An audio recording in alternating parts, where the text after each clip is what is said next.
일방적으로 통과했고 이게 민주주의 위반된다라고 주장하는 겁니다. 안녕하세요. 김기현 변호사입니다. 법무부 보도자료를 일단 보면요. 저는 이 허위 공문서 작성죄에도 해당할 수 있다고 생각이 됩니다.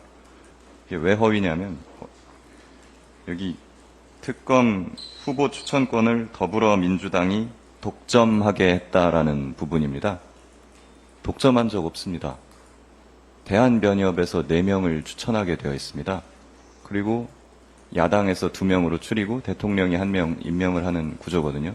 대한변협이 최초에 4명을 추천하기 때문에 이게 어떻게 더불어민주당이 후보 추천권을 독점한다고 말할 수 있겠습니까?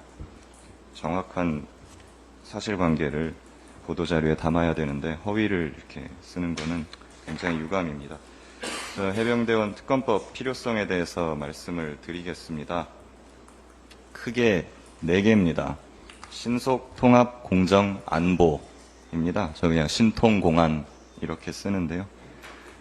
먼저 신속한 사건 해결 부분입니다. 공수처 수사팀은 검사가 약 3명입니다. 그리고 수사관 포함 6명에서 7명 규모라고 언론 보도를 통해 알려졌습니다. 이 정도 인원 가지고 이 규모의 사건을 수사하라는 것은 제가 검사를 해봤지만 거의 죽으라는 뜻입니다. 실제로 그래서 사건 접수에 압수수색 하는 데까지 거의 5개월 걸렸고 압수물 분석만 하는데 3개월 이상이 소요됐습니다. 실제로 보면 김계환 해병대 사령관 1명 소환 조사하는데 거의 한 달가량을 끌고 있습니다. 근데 지금 이종섭, 이시원, 임기훈, 인종득, 신범철, 그다음에 국방부 조사본부, 대통령실 이름 모르는 우리 비선들이나 그런 담당자들 엄청나게 많이 남아있는데 이 사람들을 전부 김계환 사령관처럼 조사를 하면은 한 달씩만 걸린다 치면은 올해를 훌쩍 넘기게 될 겁니다.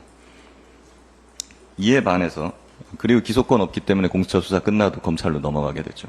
근데 이에 반해서 특검은 수사기간이 70일, 대통령 연장해주면 30일 해서 이제 총 100일가량이 됩니다.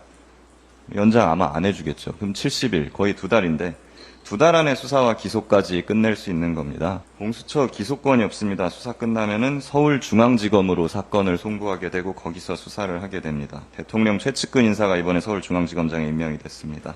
인사를 통한 검찰 수사 통제 등 검찰 수사 공정성에 큰 의문이 있는 상황입니다. 따라서 특검을 통해서 신속한 수사 기소 재판을 진행할 필요성이 절실합니다. 그 다음에 통합적 수사 필요가 있습니다. 이 사건 수사 대상자는 특이하게 이제 군인과 민간인들이 막 섞여 있습니다. 현역 군인은 재판권이 군사법원에 있기 때문에 공수처 수사 이거 끝나면 그 사람들은 군검찰 그리고 이제 군사법원으로 사건이 쪼개지게 됩니다. 근데 군검찰, 군사법원은 아시다시피 국방장관의 어떤 감독을 받는 기관이고 여러 가지로 공정성 문제가 계속 불거져 나온 바가 있습니다. 그래서 모든 대상자에 대한 수사 기소권을 가진 특검이 반드시 필요하다는 것입니다. 공정한 수사가 있습니다. 이건 더 말할 필요도 없을 것 같긴 한데 대통령실이 수사 대상입니다. 그래서 이해충돌 및 수사 공정성 우려가 매우 높은 사건입니다. 지금 공수처 수사팀 인력 자원이 매우 열악한 상태인데 대통령이 임명한 공수처장이 업무를 개시했습니다. 그리고 대통령 최측근이 검사장으로 있는 중앙지검이 이어서 수사를 하게 됩니다.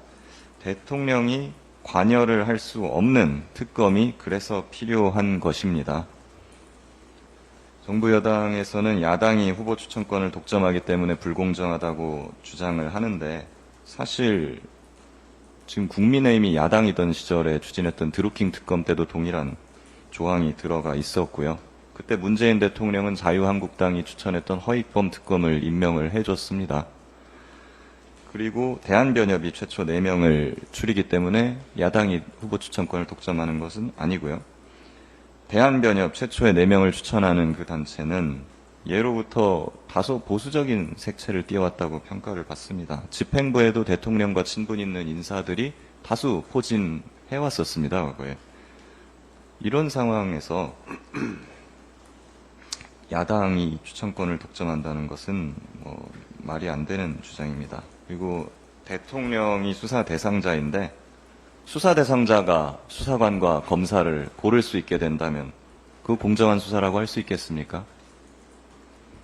그럼에도 이번 특검법은 의혹의 당사자인 대통령에게 특검 임명 권한, 수사기간 연장 권한을 부여를 하고 있습니다.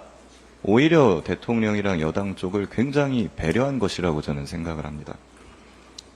마지막으로 안보 부분입니다. 순직해병 사건에서 지금 부하한테 책임을 다 뒤집어 씌우고 나는 몰라라 하고 있는 사단장, 그리고 외압에 맞서서 법과 원칙을 지키려고 했던 부하를 항명죄로 몰아넣은 사령관, 도덕적으로나 능력적으로나 지휘관으로서 심각한 결격 사유입니다.